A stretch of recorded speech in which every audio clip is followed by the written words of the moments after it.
What's up, beautiful people? We out here. That's right, fam. We had to take it back. Yeah. So we gonna let a couple people get in here. But first, family. Y'all know who he is, family. It's the unapologetic Nomads. But we're unapologetic. Nomadic. That's right. Peace and love to all the family out there in the Americas, all the family out there in the Middle East, Europe, Africa, everywhere, the Caribbean, everywhere, family. Shout out to everywhere. We the Nomads. We be everywhere, family. We be everywhere. That's right. I got to give a shout out to the one and only beautiful wife who is currently in the building, ladies and gentlemen. Thank you to the one and only awesome, wonderful King Nomad. That's right. Yeah. Thank you. And shout out to the lovely Princess Ayla, who's not with us right now, but shout out to her. Yeah. Love from mom and dad. That's right. Yeah. Yeah. And the family. That's right. Yeah. So we tried to put this on the screen to cover up the background is horrible. You know what I'm saying? Don't worry about that though. Don't worry about that though, family. We could have put something up here and put the green screen thing, but we ain't, look, we trying something different, family. You know what I mean? We trying something different. Peace and love to all the family, and we're going to get started. So today we are talking about solo traveling versus traveling in groups. Now, over the years, me and my wife, we've been on a few trips together as a family, and we also been on trips where we did our own solo thing. As y'all saw with the video my beautiful wife put up yesterday, she was in Mount Everest. And if she wants to talk about that, Nepal. If you want to talk about that, you go ahead. Wow, So first of all, my wonderful mother-in-law is in the building. Hey, love you too. Hey. Love you too. Miss Charmaine, Mama C's in the house. But so thank you guys for tuning in, and thank you for checking that video out. That was, wow, that was just wow. Just that trip was a solo trip, and it was awesome. I definitely would love for the family to experience that. That is how deep that was. That was amazing. I was like, oh, I wish they were here. Oh. That trip, just to see Mount Everest, I was in tears, because I'm like, I love nature. I love travel. I love meeting wonderful people. I love cuisine. I'm a foodie, true foodie.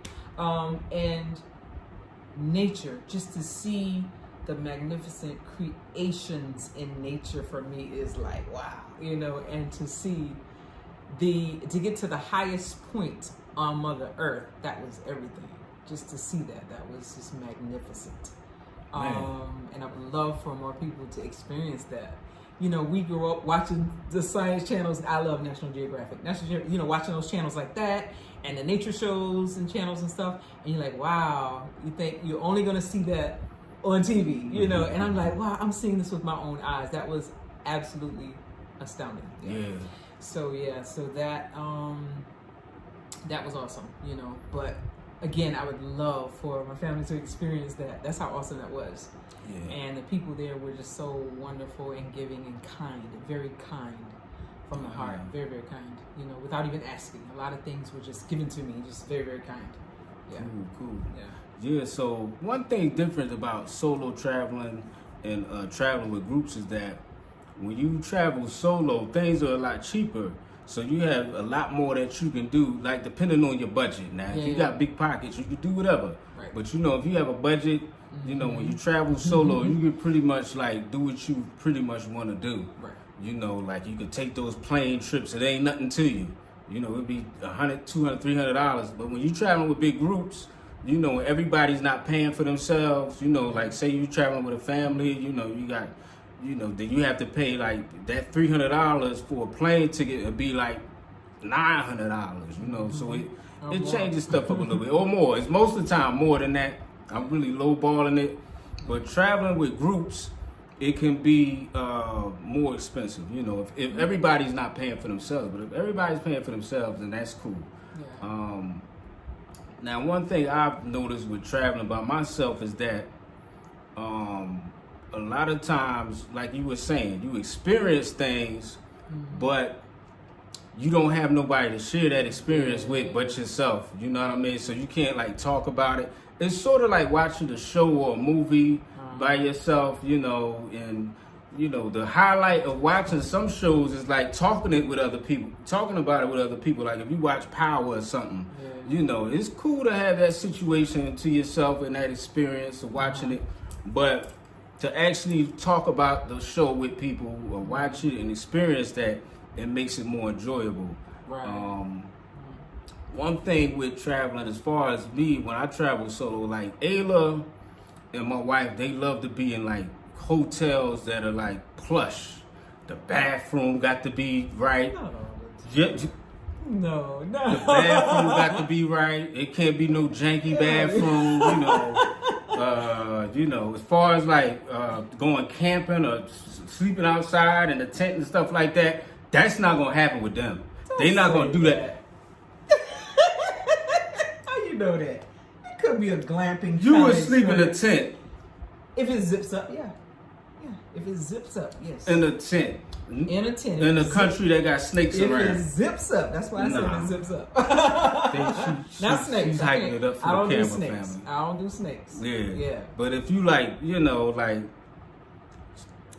going on long extreme walks, you know, like I used to ask them like, yo, let's go walking or something. And then they got their face on face and I gotta make them, you know, or try to like coax them into walking with me. And then by the time I do that, I don't feel like walking. You know, so like when you solo, you could pretty much do your own thing and not have to like worry about nobody else's energy. You know, no, ain't nothing wrong with that. You just worry about yourself. Whatever you feel like doing, you do that. Because sometimes y'all do stuff I don't feel like doing. Y'all be wanting to go to the mall.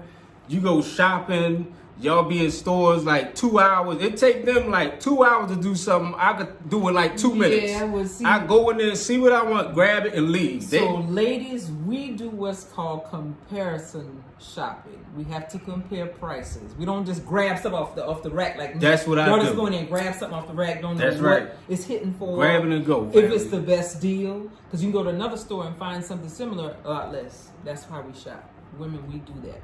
Y'all take too much time. The best deal and best quality, all in one. Yeah, we do. Exactly, and that's why now those are the perks of solo traveling. You don't have to worry about none of that. You grab what you got to get, you go. If you want to go on a long walk, you go on your long. If you want to chill in the room, you just chill in the room all day, do what you got to do, and you ain't got to worry about nobody. But, you know, I would have to say that versus like traveling in a group where you experience things with other people. You know, it seems like when you're out and about, like say, for instance, we climbed Mount Kilimanjaro and we did it as a family. Well, we went to the first level. Yeah. We did that as a family. Right. And it was just, I could have did it by myself. I imagine myself, like if I did it by myself, I'd have probably made it all the way to the top. But yeah. It takes about a week. I'd have did that in like 2 days. No way. I'd have did it in 2 days, family. You'd have passed out. I'd have did it in 2 days. If I had the right baggage. There's no record of anybody doing that in 2 days. If I would have had the right baggage, the right pants. See, I had on shorts. And that's the wrong attire to go. I didn't check the weather. And plus, Mount Kilimanjaro got like, 5 different levels? 5 levels. Every level got different weather. I was ready for the weather at the bottom. I wasn't ready for the rainfalls and all that weather. That is the rainfall, yeah. It was? Yeah. Well, I had on the wrong attire on that one, family. You know what's funny? Ayla did say, Dad, I think you better put on some pants today. She sure did. She was right. It was raining. Oh, it's going to be warm. It's cool. It was raining. Yeah, but I could have got through that. But, I had to make sure they was cool. But, like, that whole experience of us doing it together and working together as a family, to get each other up there, it made it more enjoyable, Like, if I'd have just rushed up there, all right, I made it to my Kilimanjaro, all right, cool. But you don't have nobody to share that experience with. Yeah. When we were at Victoria Falls. Woo! You know what I'm saying? Another one. Yeah, I could, you could go there by yourself and enjoy it.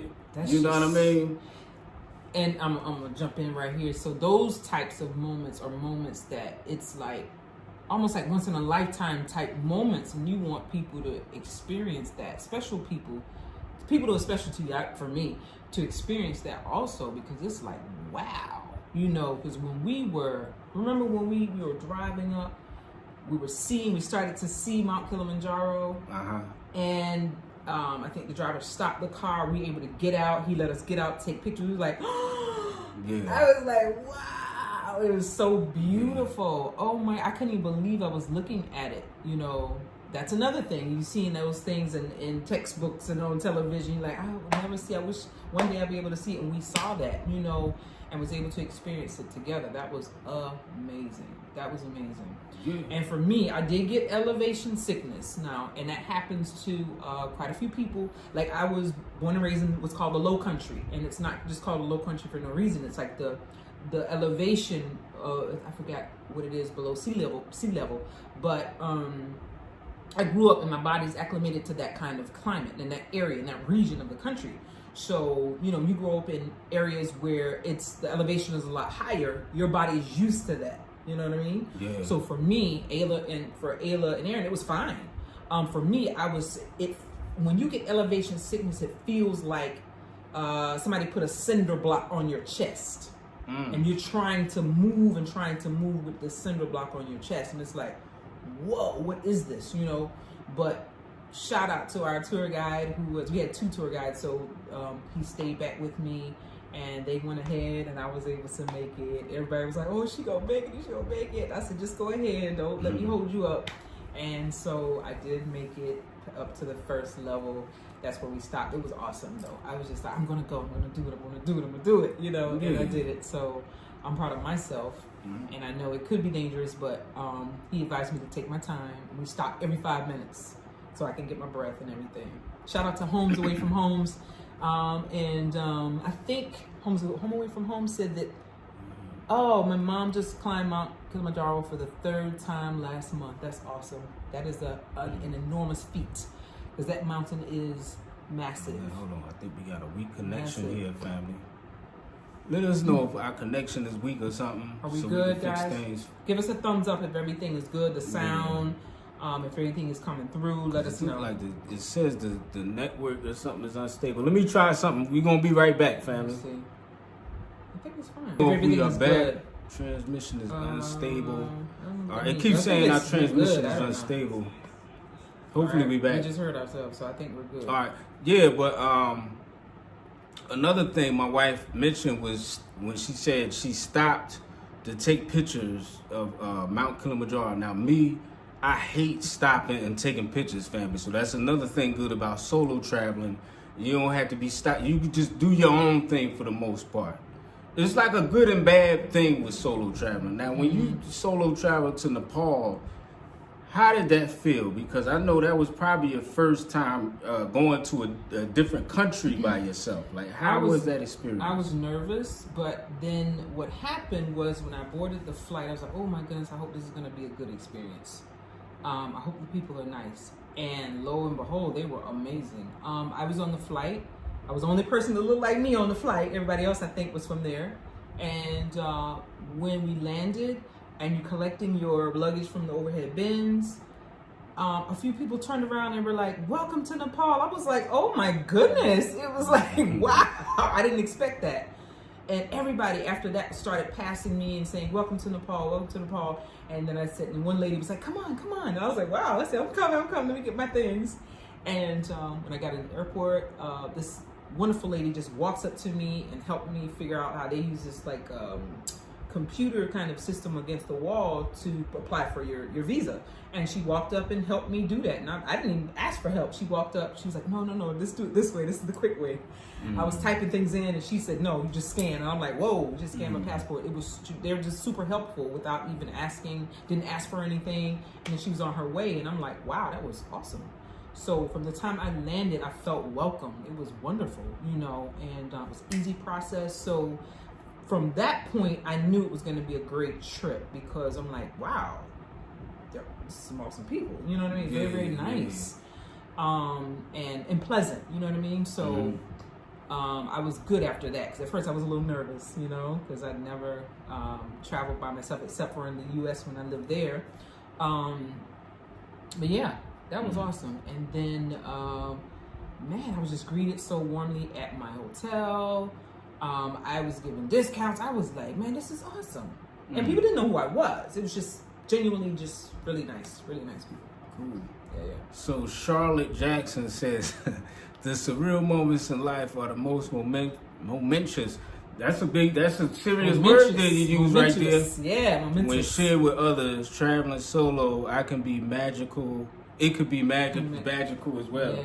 Yeah, that's true. Like, I've traveling with like your family or traveling with a group, it's always momentous, if you will, because like if something happens, like you trip or something like that, then that's something you could talk about later on down the line and be laughing about it together. Like, yo, remember when mom dropped this ice cream on her shirt and we had to run, like.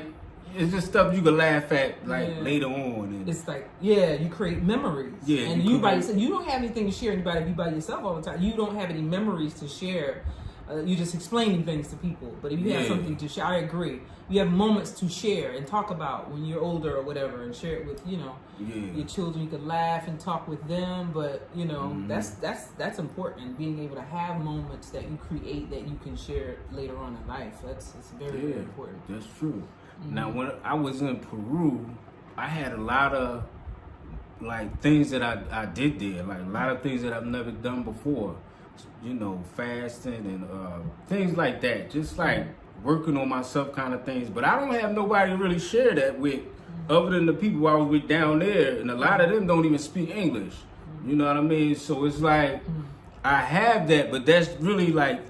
For me, I could tell my wife about what I did, but she's probably like, all right, well, I was in Nepal, you know what I'm saying? Like, I don't know. I don't know how other people feel about it. No, you ain't like that, but I'm just saying, like, I don't have nobody really to share that with other than myself, which is cool sometimes. You know what I mean? Yeah, probably the intensity of the moment, nobody would get it unless they were there. Yeah. Because for me, when I saw Mount Everest, I cried. I'm like, are you kidding me? I'm looking at this and I'm surrounded by the Himalayan mountains. That is huge. I'm surrounded by these mountains. I'm like, are you kidding me? They're beautiful. This is wow.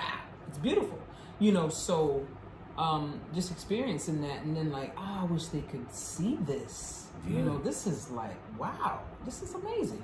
Because a lot of the very other special moments we had were in Africa, and we in different countries, and we share those together. But that too, I would love for you guys to have experienced that as well.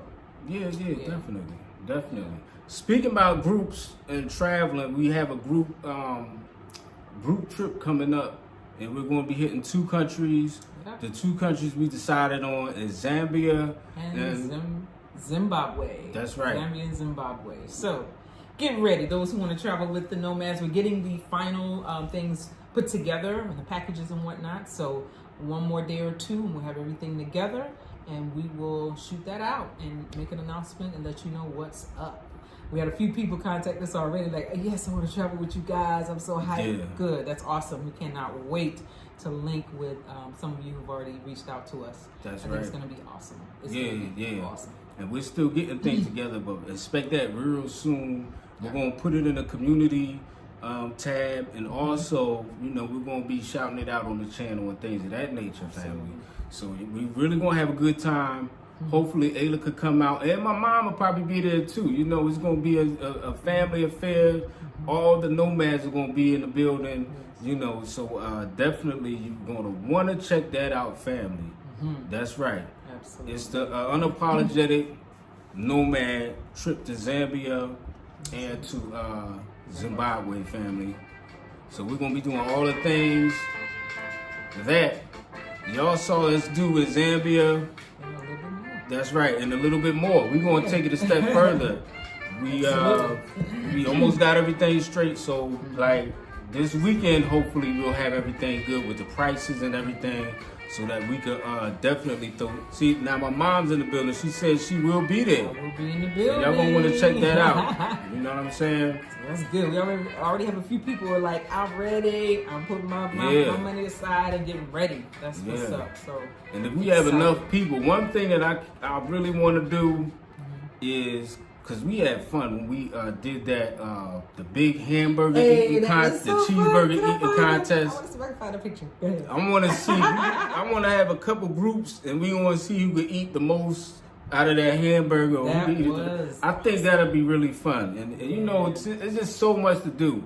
Like in Zambia, you know, going to the villages. Yes. I think they have a village in Lusaka and there's one in Livingstone. And also the Victoria Falls, we're gonna check that out on the Zimbabwe side and on the Zambian side. We're gonna eat cultural food from both countries. We might hit up a safari, family. We might hit up a safari. You know what I mean? We're gonna do a lot, and you definitely gonna want to check us out. Our good friend in Gobla, he's gonna be there.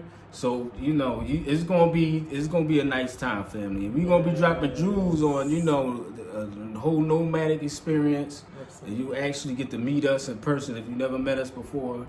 And we'll just have a good time. And we show y'all how we have a good time in Africa. Because a lot of people, man, you know, we hear the stories about people having a bad time, or you know, but we want to show y'all how to have a good time out there in the motherland, family. That's right.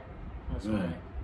But you about to look something up. My wife also has a webinar coming up on the 15th, 20th. The 20th of this month, and you gotta make sure you check that out if you were interested in finding jobs or ways to make income in different countries, family, and different opportunities and things like that.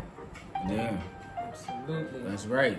Absolutely. And we're gonna let y'all go soon. I think the lovely wife is. Are you doing something right now? I'm trying to find that picture, but I'll find it later. That picture that it was a challenge that we had. We went to this really amazing, interesting restaurant in Livingstone, and what it was, it's a huge, I mean, over life-size hamburger. Yeah. And if you can eat it, then you didn't have to pay. And we tried. We tried. We tried to eat it. Yeah, we couldn't finish that. But I'll find it.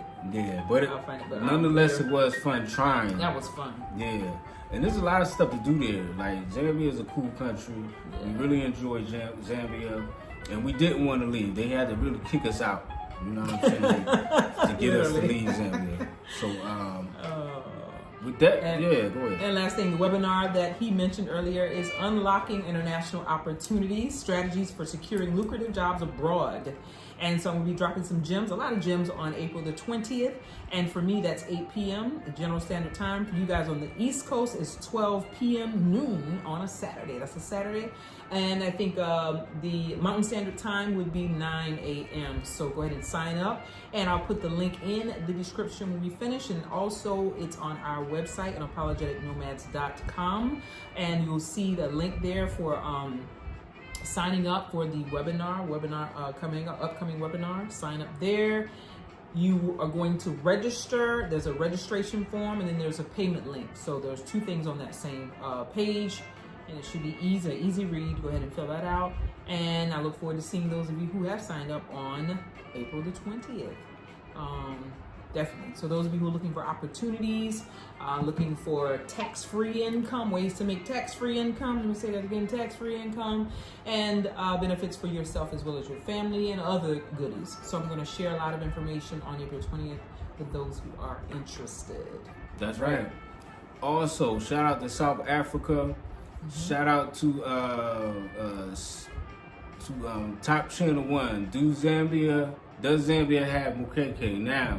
Zambia has the buka fish, which looks like mukeke, but they're a lot smaller, and it's a different taste to it. So we didn't find mukeke there. They said they have it there, but I don't know, family. But Burundi is the only place we found like mukeke. You know what I mean? But they do have a fish kind of similar, but it's different. Yeah. And they do the grilling. They similar to what we do in the South, baby. They do that grilling. That grill, they heat that grill up. Yeah.